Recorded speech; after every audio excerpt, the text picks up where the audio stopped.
revealer. When a crisis hits, everything that may have been hidden or hard to see becomes easy to see.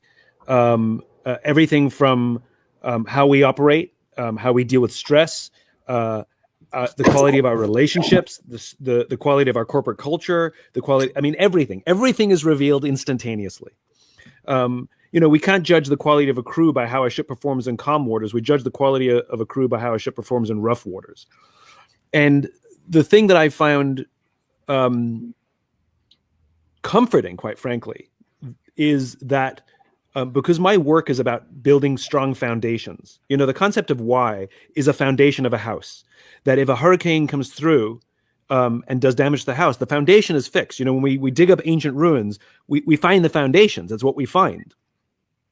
And so what I've learned is that in a time where we need to respond to crisis, you go back to basics. You go back to the foundation. That I can change what I do. I can change how I bring my message to the world. I can change the product that I'm selling. All of that is flexible. But the thing that has remained completely fixed, that I've been able to pivot around, is my why, is my cause. And so when COVID happens, for example, we make most of our income from live events, and that disappeared.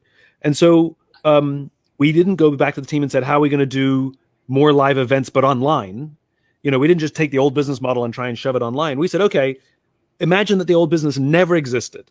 We have this cause to inspire people to do the things that inspire them. We have this vision of the world that we imagine to build a world in which the vast majority of people wake up every single morning inspired, feel safe wherever they are, and end the day fulfilled by the work that they do.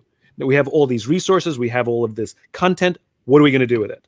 And we literally built an entirely new business. But the foundation, the most important thing to answer your question, is the foundation never changed. So what I found incredibly comforting is I've gone back to my own work and used that as the basis to provide some kind of stability in all the work and all the change that's happening around us. So John, I know you may want to even bounce off of that, but I want to ask you the same question. You've made your life about the statement, everything rises and falls on leadership. And yet we're seeing in media today, we're seeing in COVID-19, we're seeing in the national response to George Floyd, we're seeing leadership in some form or fashion. What are you finding out about leadership and its importance in today's realities? Well, I want to play off what Simon just said about the crisis being the great revealer. I agree completely with that. And one of the things that crisis reveals is the players from the pretenders. When it comes to leadership, again, a pretender can hide in normal times. They can hide behind their titles, their positions, the political aspect of what they're doing as a leader. So during easy times, you can hide. But when it comes to crisis, it squeezes out of every one of us who we really are. And here's what I mean by the difference between a player and a pretender as far as the leader is concerned. For example, players immediately go to where the needs of the people are. Pretenders, they have a tendency to always make sure that they look right. They look good. Pretenders are all about how am I positioned, and players are all about where are the people. Because wherever the people are, that's the people that we have to lead. You have to find them before you can lead them. And so I think you begin to find out the pretenders have an agenda during a crisis, and the agenda is how can I look good on this? Where the players, they just say, where are the people and how can I serve you and how can I add value to you? And it's all hands on deck. And yes, we've had to let go of everything we've basically done, but it's okay. The players want the ball during a crisis. And the pretenders, they don't want the ball. They don't want the ball. They want to be on the ball team. They want to, if you think of basketball, they want to be on the side. They want to throw the ball into someone else so that they're seen. But the players want the ball. I remember John Wooden many years ago, we had a discussion. He said, I don't even like to pick my captain of my basketball team until we're 3 or 4 games in. Because he said, I want to watch the players play during the tightness of the game. He said, I want to watch which one of my players really wants the ball when there's a minute left and the score's tied. Who wants the ball? Because that should be the captain. So what happens is in this revealer that Simon said, which is so true, what happens is the players really shine. They come forth, and the pretenders they start hiding. In fact, truthfully, all of you that are watching this right now, this is a great time for you to find out who on your team is a player versus who's a pretender. So anyway, where everything rises and falls on leadership, the thing that's discouraging me the most at this time is so many people that have, quote, leadership positions. Their agenda is, honest to God, it's just so wrong. It breaks my heart. It breaks my heart because it's bad enough to manipulate people during good times, but it's compounding worse, manipulating people during difficult times. And so everything rises and falls on leadership, but sadly, a lot of positional leaders we have, they're not really leading well at all right now. And that's really, it's revealing, Simon. It's what you just said. It's really revealing right now. John, you're what I've seen in the marketplace. You're 100% right. Even at a company standpoint, which is the companies that are more successfully pivoting their businesses versus the ones that are really struggling. And the ones that are struggling to pivot have put themselves at the center of the equation. How can we survive? How can we get more money? It's about us, right? The ones that are more successfully pivoting are the ones that have put the customer at the center of the equation. We've got stuff. How are we going to help them? We've got things that they need. How are we going to get it to them? And though, of course, they need to make money, they've done it with an absolute focus on the outside versus an absolute focus on themselves. So what you're saying is playing out in the marketplace right now. Yeah, and just one other quick thought then, Mark, we'll go right back to you, buddy. And that is, you also talked about, Simon, about it's not a revealer, but you talked about the foundation. And to me, values are the foundation. And let me tell you something, my values don't change. My values don't change. Correct. Good times, bad times, they're the same values. People first, correct. Adding value to people. And so what I find in so many of the pretenders is, again, they don't go for where their values are. They go for what, again, is what's convenient for me, what's going to make me look good. Again, as you said it so well, leaders go last. Leaders go last. They serve. And so anyway, you started us off good, Simon. The revealer, foundational stuff, buddy. Hey, that's why you're on here. You're the pro. Hey, let's go to Ty. He is from Virginia Beach. And Ty, this is back on this leadership. And Simon, we'll go to you first, and then John, you just jump right in. Ty says many of the tensions we're experiencing are because leaders have failed to listen. How can we become better listeners? And secondly, how do we change from just hearing someone's perspective to actually listening to that perspective? Well, asked and answered.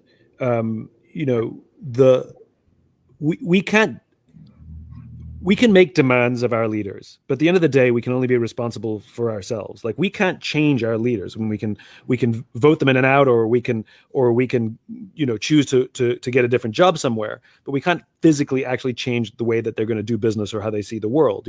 No number of anonymously sent books is going to solve that problem. But we can change ourselves.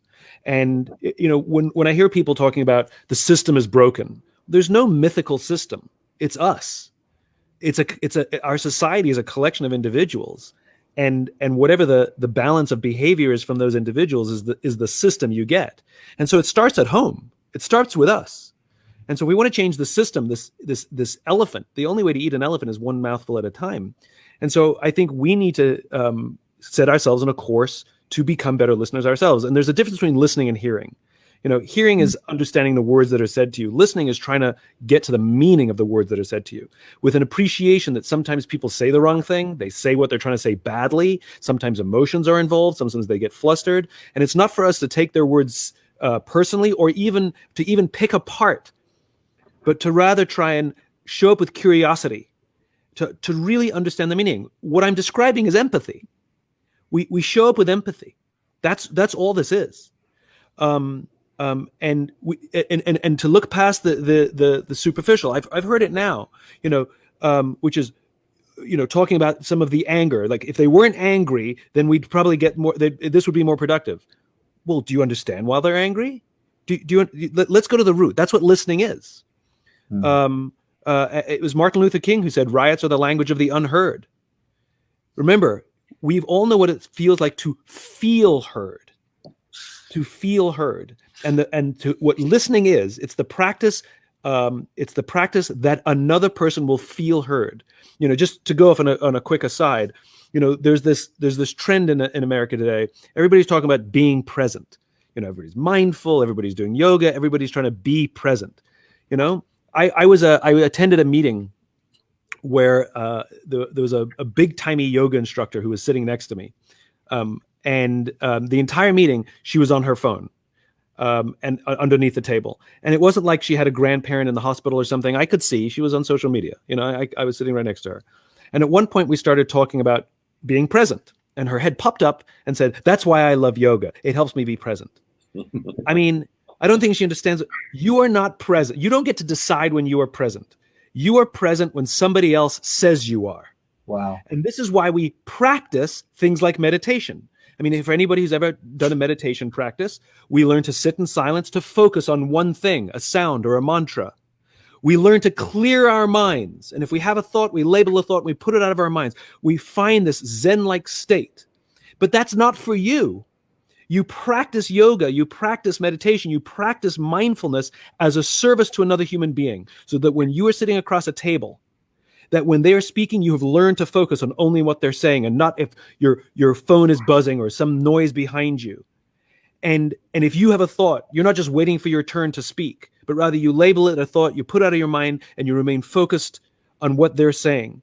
And you try to learn and understand the motivation, the emotion underneath. And at the end, you will know you have been present when that person says, "Thank you.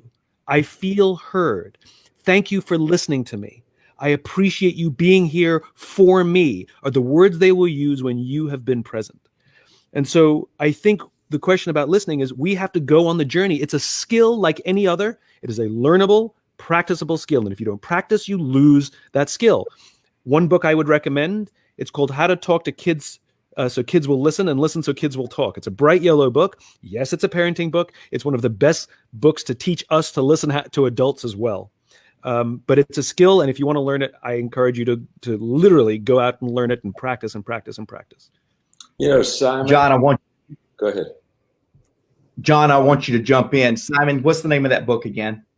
How to Talk to Kids So Kids Will Listen, and Listen So Kids Will Talk. It's a great title. It's more of a paragraph, but still good. Simon, when you talk about listening, in my young leadership years, I was not a good listener at all. Yeah, I was so visionary, and I knew so desperately where I wanted to go, that it was basically, can I get you on my leadership train? And this is the way we're going. And I was directional. I was motivational. And I said, let's go. And I had a staff member really come into my life one time and just look at me and say, "You don't listen to us." And of course, I protested until I went home to my wife, and I said, "Margaret, Susan says I don't listen to the staff," and she said, "Well, she's right." And then I go, "Oh, I'm in real deep weeds," and so I had to really turn this around. And here's what I discovered about me. Okay, the reason that I didn't listen well is because I valued what I wanted more than I valued what they wanted. And so I had to turn that around. The old Zig Ziglar thing: if you'll help people get what they want, they'll help you get everything you need. Well, what I discovered is, again, I've got to go find them before I could lead them. And so I changed from a directional leader to a conversational leader that basically asked a lot of questions. And so my favorite definition of listening, because it works for me, is listening is wanting to hear. I want to hear. And I love it when you said that the person that validates if you're present isn't yourself. It's like, wow, was I present? Boy, was I present today? Yeah. Yeah, they're the ones. And there's not a higher compliment to give to people than to be present and ask questions and value their input and ask for it. That's a high compliment. What's your opinion? What do you think? And what I found is that the great leaders, that they listen, they learn, and then they lead. And they ask a question and genuinely care about the answer. Absolutely. Even if the question is, "How are you?" Yeah. How are you? And genuinely care about the answer. Yeah, you got it. a friend of John's, Andy Stanley, did a talk recently about leading in crisis. And he said, every one of you leaders that are leading in times like this, you need to start your meeting with going around asking the question, how are you really? Mm. And we did that right after I heard the talk. We did that. An hour later, these leaders that all they want to usually talk about is bottom lines. They was telling about their moms going through this issue, that issue. And it really bound us together, even though it was on a Zoom call, a visual call like this. It really was a connecting point. Hey, Simon, I want to go to you first for the next question. It's from Dominic from St. Louis. And by the way, if you're watching, go to the chat box, list a question. We want to get your question in front of Simon and John Maxwell.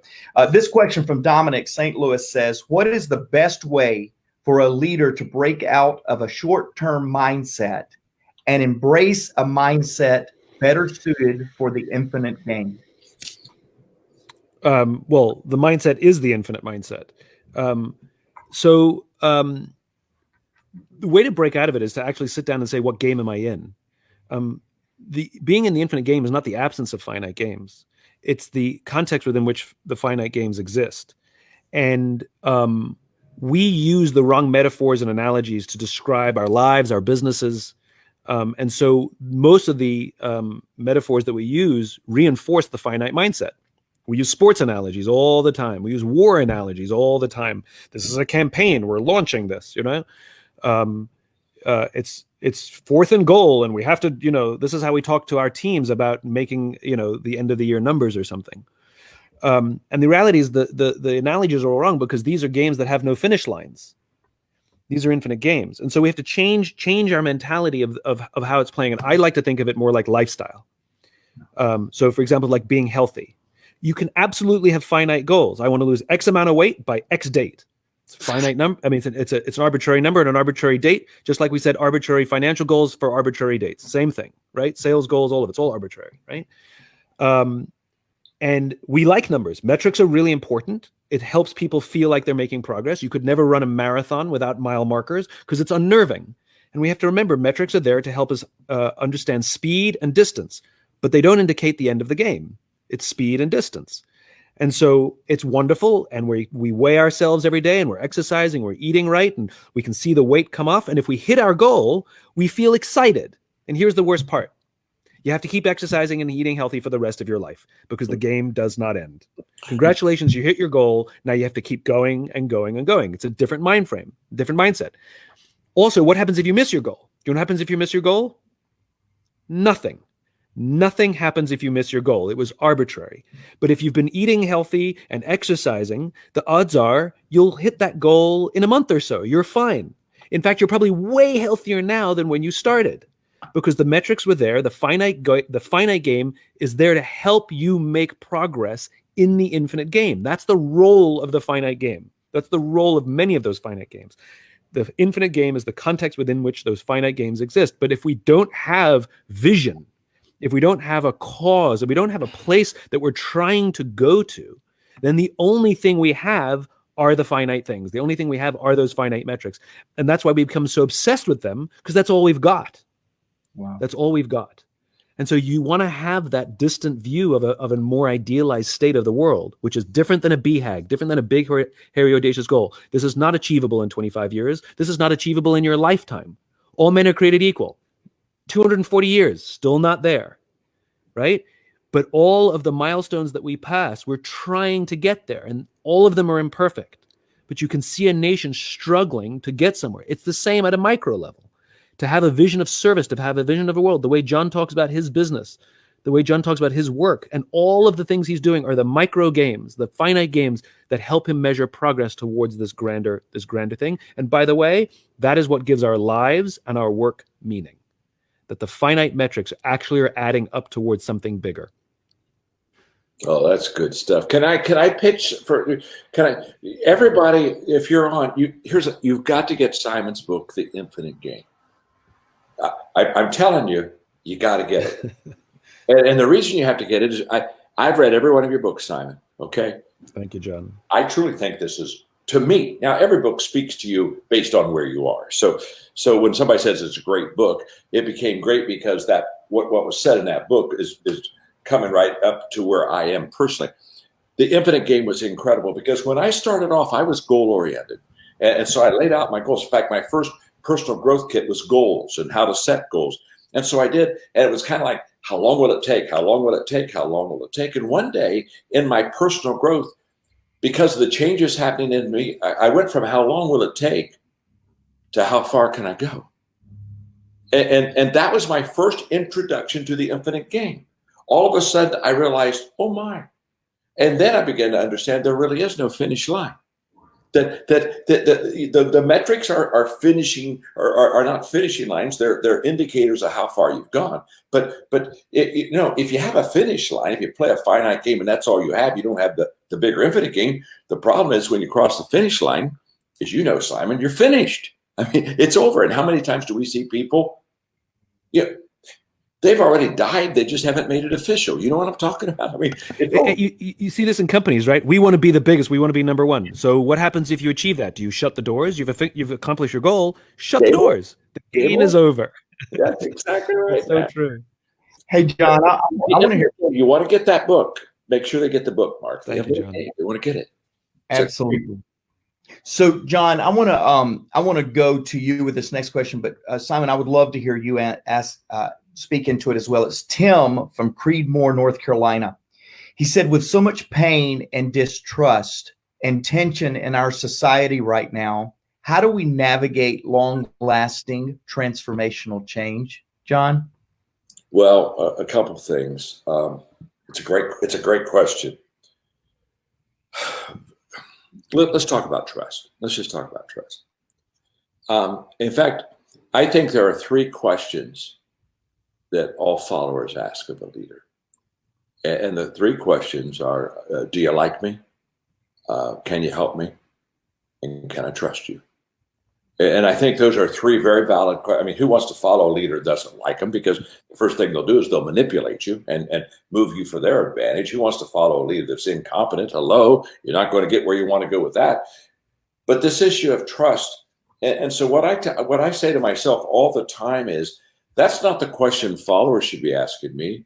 That's the question I should be asking myself.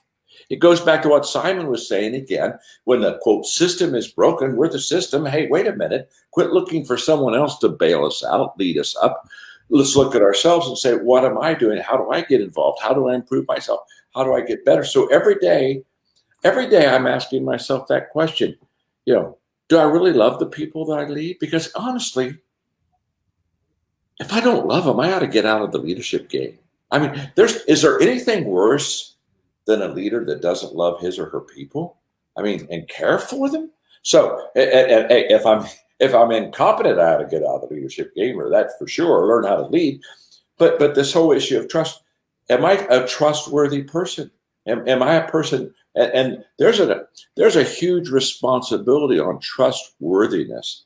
Pat Lencioni has this new book out. I think it's called Motives. And he basically asked, why do leaders lead? And he said there's two reasons. They either lead for reward, in other words, what's in it for me, or they lead for responsibility, which responsibility is heavy. When you sign up for leadership, this is not an easy course. And responsibility means I'm my brother's keeper, and those people are first. And so I think when you talk about something that's long lasting, not a quick fix, those are three questions we just need to ask ourselves, and forget about the followers asking. In fact, let me just say one thing. The moment the follower has to ask the question you're not asking yourself, you're already behind.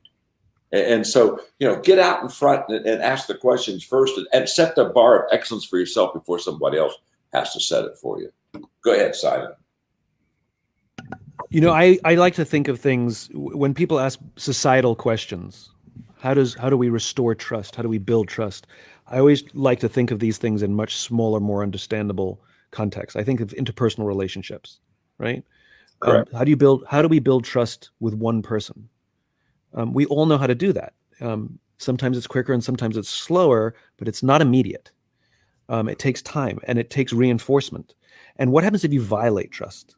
Like, what happens if you do something that violates the trust of a friend, of somebody who you care about and who cares about you, and they say to you, how can I trust you?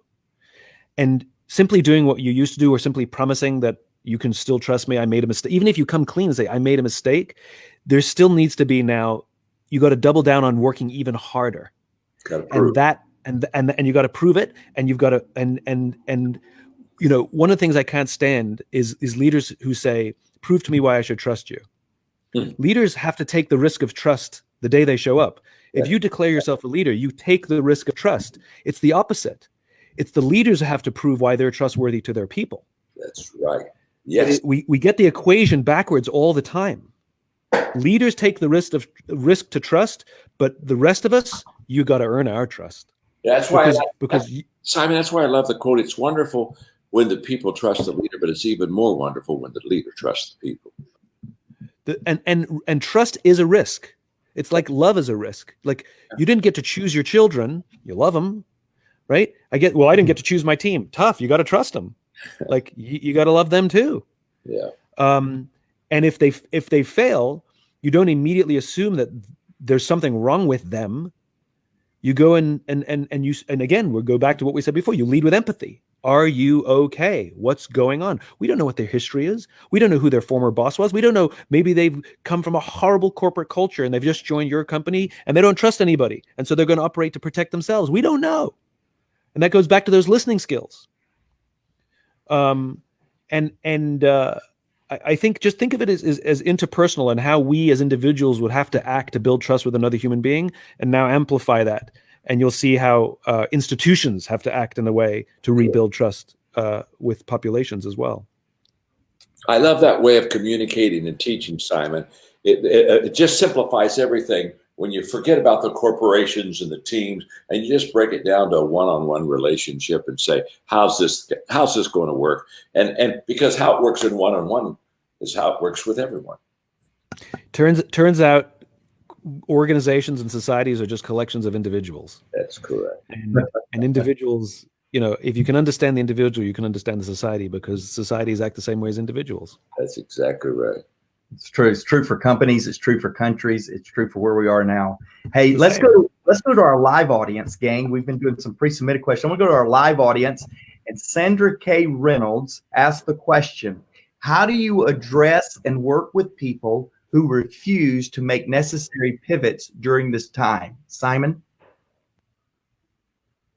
Again, when we say refuse, right? We don't know where they're coming from.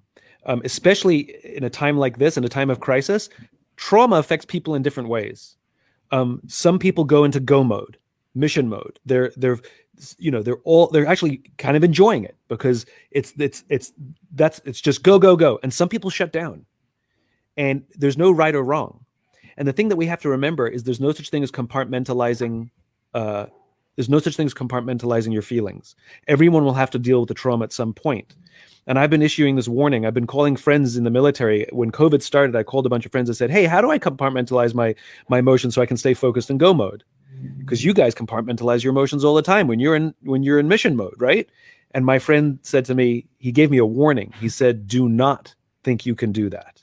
He said, you can do it for a short period of time. Like when we're in a combat situation, sure. Yes, it's compartmentalized, but the pain comes later. The pain comes when everything stops. He says, we have huge problems with folks coming back from combat, sometimes 2-3 months after they've been home. All of a sudden, the trauma flies in. This is where we see PTS. And you see increases in domestic violence, in depression, in alcohol abuse, worst case, self-harm, anger, people on hair trigger. And so no one is going to get off this scot-free. We're all going to have to deal with the trauma at some point. So if you've been in mission mode and you've been in go mode, it's coming. It's coming when it stops. Think about the doctors and nurses on the front line, right? We've been calling them heroes and clapping them to work every day. That ends at some point, and they just go back to being doctors and nurses. And the trauma is going to flood in. But the same goes for us. And so if somebody refuses to pivot, go and sit down with them and understand where maybe they're dealing with the trauma right now. Maybe they don't know how to act. Maybe they're operating out of extreme fear because they don't know what the future is. This is one of the advantages of learning to embrace an infinite mindset. An infinite mindset sees change or uncertainty as opportunity, embracing opportunity, love surprises, Finite mindset hates surprises. That's why there's planning, because I want to make sure that I'm prepared for every eventuality so that there's no surprises. Unfortunately, there's going to be surprises. The finite mindset sees all the creativity that happened in the past. This is what James Carse explains. Whereas the infinite mindset sees all the creativity happens at the moment of change. Okay, what are we going to do? This is where the fun begins. As opposed to looking past and say, what can we rely on? We say, how can we reinvent? But that's just one of the little advantages. But if somebody refuses, I would say start with empathy. And if they really still can't, then just leave them be. They'll come in their own time. Maybe they won't come at all. But we don't want to criticize and we don't want to lean heavy into them because we do not know. We do not know. And next time that could be us. No, and you know what, Simon, what you said is so right on. The other thing is very true is, assumption is the mother of all leadership mess ups. And the very fact that they refuse to pivot, my first question would be, how do you know that? Now, what you see is visually that they're maybe not moving as quickly and turning as fast, but you've got to go sit down with them and ask the questions. You have to find out where they are again and find out the setting, because what I've discovered so many times is what I assume by someone's behavior is based on their actions, but I've never spent time to find out what their intentions are and what their motives are.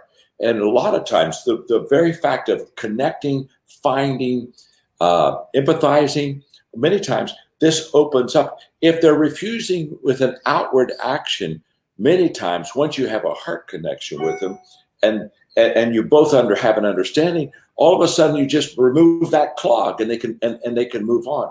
Again, it's the leader's responsibility to go where the people are, not the people's responsibility to go where the leader are. And I think that's one of the big misses we have in leadership, Simon. You got it so right. And by the way, I went through this and I got it wrong on my own team and my own pivot at the beginning of COVID, which is we're making this pivot. I'm in mission mode. I'm in go mode. I'm like, all right, we're going to do this.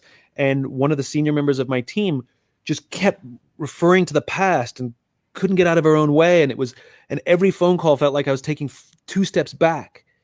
And I got so frustrated, and I'd call her up after the call and be like, come on, you got to pick it up. Like, we're trying to do this. Like, I need you, and it just kept not working. And I kept getting frustrated, and she got frustrated with me, and she got frustrated.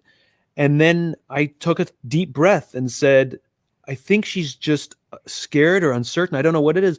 So I called her up and said, A, I'm sorry. And B, I thanked her for being in the struggle, because I know she was trying. I know that she was trying. And I thanked her for being in the struggle. And I told her that I'll be there with her through the struggle.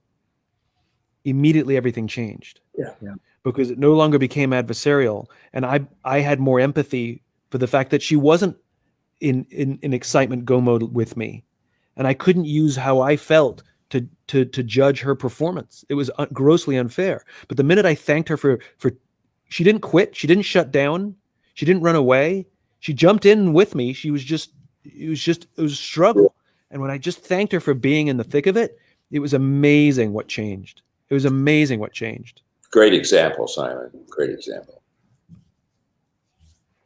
Yeah, and John, I'm going to go to Garrett, our next question. But it's funny that you say that, because this past weekend I spoke to 2 of our African-American executives and just said, talk to me. Just let me hear you and help me give me some verbiage, give me some context. John, you did that on Monday. You pivoted your whole program and said, I've got to speak to where we are now. And I think great leaders that do that get that connection, Simon, that you're just talking about. And that connection is what's going to carry us through, because we do need all of us and what we bring to the table to be able to get through some of these times. In fact, that is Garrett Vita's question. He's from Los Angeles. Catch where he's from and what he's seeing every night in Los Angeles. Here's his question.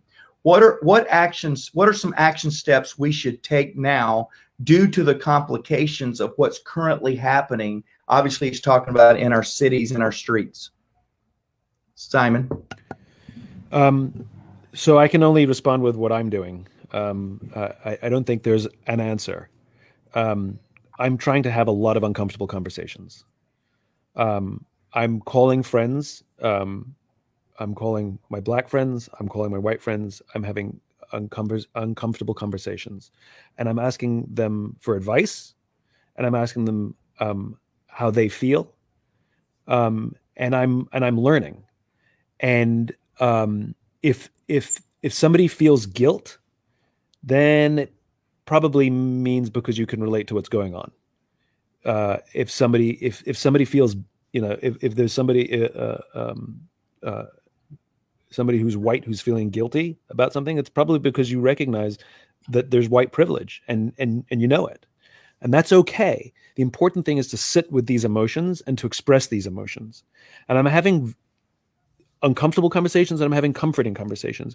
But I think that's what we have to do. I think this is like we have to go through this collective therapy. And we have to do it with the people we know and the people we love. I think we have to start really close to home. I had a conversation the other day with some business leaders, and they're asking me questions about what public statements they should make. And they've made these public statements. They put out these statements, and I'm like, well, have you actually gone and sat down and talked to your team and let everybody just say how they feel? They said no. I said, well, why don't you start internally and not worry about what the legally approved public statement is? Like, start talking inside. That's way more important right now. Check in with people. I said, have you called all of your black employees and just said, hey, how are you? Have you put 10, 15 people around a table, around a Zoom room? Have you had a team call and just said, hey, this is a safe space. Let's just go. Anybody want to say how they feel? And by the way, whether you like it or not, the leaders have to lead by example. We did a team call where we just went around the room and said, anybody who have anything on their mind, but I started. And it has to be genuine and heartfelt. It can't just be like, this is a safe space, tell us what you think. Leaders got to put it all out there. And all the discomfort, warts and all, so that people know that they can do that without judgment. But I think this is what we've done. I think, we live in a society that has over-indexed on machismo. We live in a society that is over-indexed on individuality, rugged individualism. John, you and I have joked about this before. We have an entire section in the bookshop called self-help. We have no section in the bookshop called help others. We've over-indexed on individual performance and individual wealth, and yet the collective and service, we've just kind of forgotten over the past 30, 40 years. Just to put it into perspective, during World War II, there were more cases of young men committing suicide who didn't get drafted. Think about that for a second. The shame of not being called to service was more traumatic than being called to service. And, service used to be normal. Like, chivalry used to be the normal way of doing business, that your word was your bond, and that you could go to war if you violated values. Service used to be a normal thing. Now we talk about it like you're lucky to get it in companies. Handshake deals used to be like a real thing. And I think as a society, we've forgotten what it means to do things for others. And by the way, service is a very specific definition. It means sacrificing your interests for the good of another human being's life. Sacrificing your interest, you cannot have service without sacrifice. And it doesn't have to be your life. It could be time. It can be energy. It could be money. It could be your attention.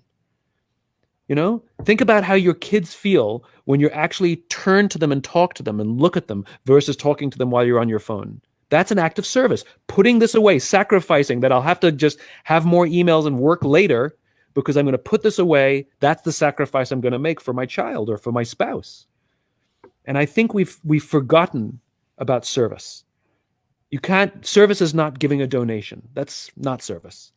The only time money becomes of service is if you give more money than you have to give. Then it's a service. But if you give, $100 and you make $200,000 a year, it's nice. It's a nice gesture. Keep doing it. It's not service. Service has to come with sacrifice. And I think that's what we're learning right now. Simon, you just defined service wonderfully for all of us. But you defined service for us, but you showed us humility. And really, Simon, we're over our heads. And a crisis ought to bring humility to all of us. We don't have answers. And the only way that we're going to get the answers is by humbling ourselves and going to other people and having uncomfortable conversations. I don't mind the uncomfortable conversations. I just like the what happen. I don't like what happens when you have an uncomfortable conversation and you still feel uncomfortable after it because you haven't done what you need to do to begin to change and begin to understand things from their perspective or their point of view. But I think, probably my proudest time to be American was right after 9/11 for about 3 months. There was such a sense of humility. I mean, politicians just started reaching across the aisle and started truly kind of maybe putting the people first. That's what a novel thought for a politician. But I mean, the people were very humbled because we didn't have answers, and we don't have answers today either. And there's no room for arrogance in leadership, and there's no room for personal rights in leadership. I think that when you are calling your friends and having uncomfortable conversations, what you're basically saying is, I have to be uncomfortable and humble myself so that I can come, first of all, to grips with me. It's not how do I fix society, it's how do I fix me. The good news is once I kind of get fairly fixed, I can go help some other people because you only can give what you have. And so I think you described service great for us, Simon, but I think you modeled with your phone conversations example, humility, which all of us need to exhibit at this time.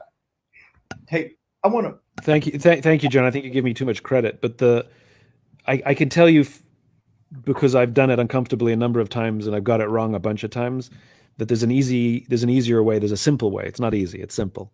There's a simple way to start these conversations, which is to pick up the phone and the first words out of your mouth are, "I need help," Yeah, or "I'm stuck," yeah.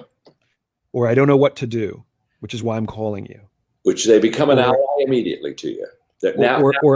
Or my thoughts are conflicting and I need to talk them out. Please, yeah. Like that's how my conversations all started. Right on, friend.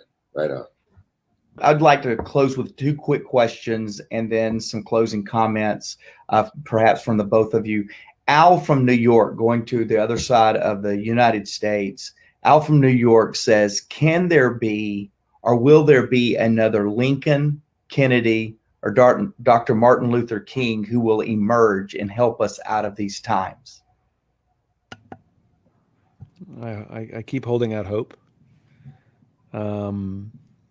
What we have to remember that what these great leaders do, there was plenty of civil rights abuses prior to Dr. Martin Luther King for decades and decades.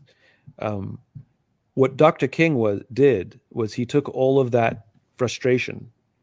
He took what people were railing against and he made it stand for something. And he talked and he painted a vision of the future, a positive vision of the future. Instead of talking about the dream was not a discussion of the broken past. The dream was a discussion of the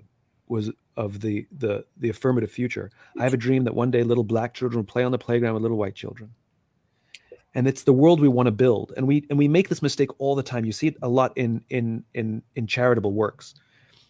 They show you the picture of the child with the distended belly, to get you to give to hunger. They'd show you the person on the hospital bed or the abused animal to get you to give. But they don't show you the healthy animal or the person who survived cancer or the person who used to be hungry, to show us what your money goes towards. And I think we need leaders to tell us where we're going. Not just we want to stand for something. Nobody wants to break things. We want to build things. I joke even like with unemployment numbers. It's like, well, unemployment is down to 8%. Well, who wants to move something down? I want to get unemployment close to 100%. I want to say unemployment is up to 96%. Let's get it higher. Like I want to build. I don't want to break. I don't want to destroy or bring down. And that's what the leaders that he mentions that they all presented what we can join, where we're going. Yeah. There will be another Martin Luther King. I promise you there will be, because the problem with the crisis that we're in is we always think it's the greatest crisis that's ever happened. And that's not true. And in fact, I was talking the other day, Simon, about the fact that we even look at these times and say, this may be the most troubling time in America. I can tell you, go back to the 1960s, and Malcolm X and JFK were assassinated 2 years apart. Robert Kennedy and Martin Luther King were assassinated 2 months apart. Riots in the street, the cities were burning. Vietnam War, morale was an all-time low. And I think the tendency is for us to look at our crisis and say, well, this has got to be the worst and the darkest days we've ever had in humanity. I don't believe that, but here's what I do believe. I believe that it's an impossibility to have a crisis without the emergence of great leadership. Because that's where they are revealed, and that's where they began to get their stride, their leadership stride. I think many of those. I think Abraham Lincoln is just an average person and a lawyer in Springfield, Illinois, until a crisis called the greatness out of him, and all of a sudden people were surprised. And I think that's the other thing. I think we get surprised by sometimes the person that does step up. And I'm very much positive that the bad times rise up with great leaders. I just think that they will. Yeah.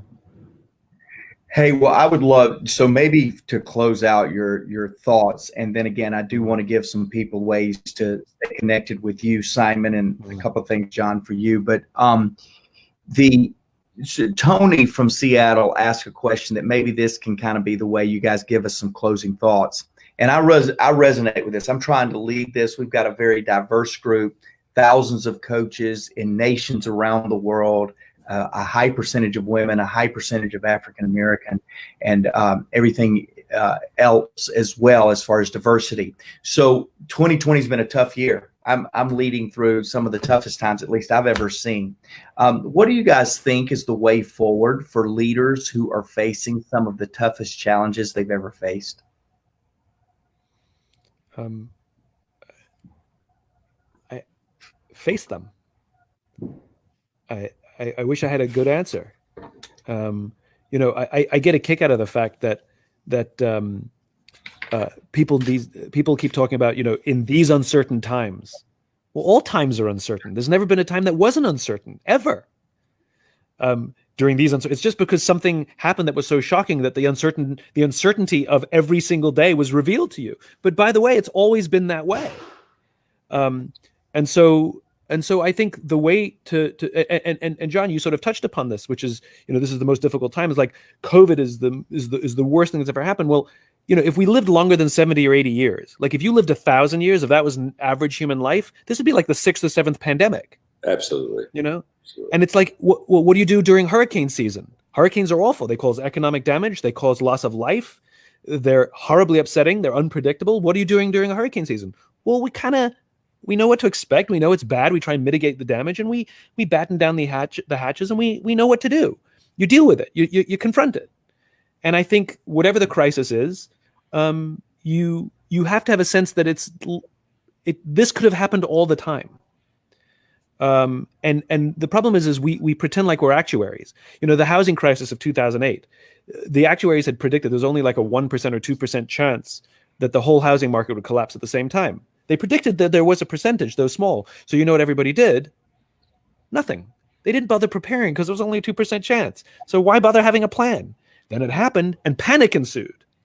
By the way, does anybody think their house is going to burn down? Nope. Then how can we all have insurance?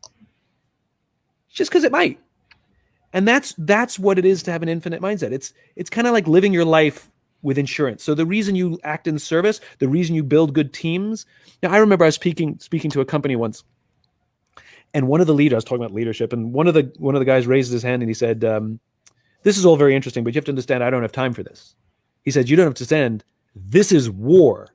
Well, first I had to correct him that this was not war, that no one was going to die. And the worst thing that will happen is he will lose a big company a little bit of money. Like, this is not war. So once we got that out of the way, I said, I appreciate that you don't have time for this leadership during these very difficult, challenging times. My question to you is, what were you doing during the good times? because that's when you should be building trust. You don't build trust in the middle of the crisis. You should be building trust all the time so that when the crisis happens, the team already loves and trusts and will go to bat together. The military, you don't build trust in wartime. It's all of the training, the peacetime, that you're building the camaraderie, you're building the trust, so that when you go to war and command and control is necessary, that people are following orders knowing that their commanders are not putting them in harm's way needlessly, because the trust was built, not is building. And so I think the best thing we can do when we get through this crisis is to be fantastic leaders, to learn to listen, to learn empathy, to become students of leadership, so that we build amazing organizations, so that when the next crisis happens, we'll hit it head on together. We will meet it head on together, because that's the only way to meet crises, is as a group. Simon, that's such good stuff you've given us. I just want to top it off very quickly with just two quick thoughts. Values and perspective. Values, that's what anchors us. That's the foundation you talked of in your very first question, Simon. It's what we stand on. And perspective is, in a crisis, people begin to see the negative. But a leader always sees more than others see, and they see before they see, and they have a perspective. And I think all the leaders that were mentioned in that question, if you look back at it, they were people of values, and they knew who they were, and they were not shaken by the times, and so they had a foundation, but they had that perspective that was able to give people hope. And it was able for them they were able to find answers, because they were able to, it's the peak principle. Make your decisions on top of the mountain, not in the valley. You can see so much more. And so those are two, I think, great words to kind of help us understand what the kind of leader that's needed, values and perspective. So anyway, go ahead, Mark. Hey, well, gang, I know you've enjoyed this last hour as much as I have. I hope not only will you listen in again, I hope you will share it. I hope you'll get John and Simon's message for the world out there. Simon, I want to give them two ways that they can stay connected with you. And the first one I'm personally excited about, because in Birmingham, Alabama, me and you and John, we're doing a Maxwell leadership podcast, and John and I looked at you and said, Simon, what are you doing about the podcast? You said, I'm not doing anything. And we kind of figuratively slapped you on the butt and said, Simon, get in the game, dude. Everybody needs to hear about you. And you've done it. You've done it. And so Simon has a podcast now called A Bit of Optimism. And if you have not subscribed, you are behind the game. You need to subscribe to this. And so you can go to simonsinek.com/podcast, and you need to register for that. Simon, thank you. Seriously, authentically, thank you for getting in the game. John and I welcome you in, and we're glad that you're here. Thanks for kicking me in the butt. Thanks for kicking me in the butt to do it. We all need that. Hey, secondly, Simon, you've got some online learnings that I want people to get access to. Will you tell us a little bit about that and how to get there? Yeah, thanks so much. It's the pivot that I talked about at the beginning, which is we can no longer do live anything, and so we still had all these wonderful people. And I reached out to people who I literally reached out to and said, "Hey, how are you dealing with this? By the way, you're teaching me good stuff. Can you teach it to other people too?"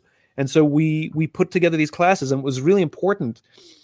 Even though lots of people are doing the whole online learning thing, it was really important to us that we maintain the human connection. All of our classes are live. It's a real classroom with real human interaction. That was really important to us. And we've been trying really hard to present classwork that builds on everything John and I have been talking about today, and meets people where they are right now. Really proud of it. So, and there's a lot of really good stuff there. So thanks for giving me an opportunity to share it. Do they go to simonsinek.com? Yeah. Just go to simonsinek.com, and there's all kinds of buttons that say live classes. Beautiful. And we have one class that I'm really proud of called Jumpstart Your Why, because we know in this time, a lot of people really want to connect with their why, especially if they've been furloughed or lost their job. And so we have the Jumpstart Your Why class as pay what you can. We don't know what people's resources are available right now, and so we're letting people pay what they can. And I'm really proud of that. That's very good. Your team is telling us about that. I love that idea. Hey, so go to simonsinek.com. You'll be able to get some of this online learning. He's got it there, really sensitive to what's happening in today's world. Also subscribe to the podcast, Prove John and I Right, that Simon should be in the podcast game. And then John has challenged us with his leadership content, because there's such a need from a leadership mindset to create a micro learning. You can get a small bite-sized learning of John's content, Leadership, at johnmaxwell.com. Leadership, it'll help you. Finally, John, I'm excited to tell you that the Leader series that we're doing right now, it continues. Next week on this series, June the 15th, Casey Crawford, the CEO, founder of Movement Mortgage, is going to be with us. Now, Simon, I'll tell you offline about Casey. Brilliant leader, growing now. What he's doing in his community is unbelievable. He's in an infinite game, and he and you need to change the world together. But gang, June the 15th, Simon Sinek, thank you. John, any last words and any appreciation to Simon? Yeah, a couple of things. Thanks, Simon. And you also need to get his book, The Infinite Game. Mark didn't emphasize it like he needed to. He just skipped right over my suggestion. So I'm telling you, you need to get The Infinite Game. And since Mark, you and I are helping Simon all the time get podcasts going and other things, let's connect him with Casey Crawford, because I'm telling you, the moment you meet this man and see what he's doing for his community, he's built a business. He's built a huge business based on the fact of adding value to people and improving their lives. The guy really has his values together. So here we are, Mark, just helping Simon all the time, just, finding out where this wandering You guys boy are is, amazing. bringing him home. Thank you. Hey, Simon. The feeling of, I love you, John. Thank you for having me on here. Thank you for giving me a platform to share my ideas. I learn every time I interact with you. I'm just a little bit wiser. I learn something every time. Just such a joy. I really love you. Thank you so much. Love you too, my friend. You're very special. Thanks a lot for being with us. Thanks, guys.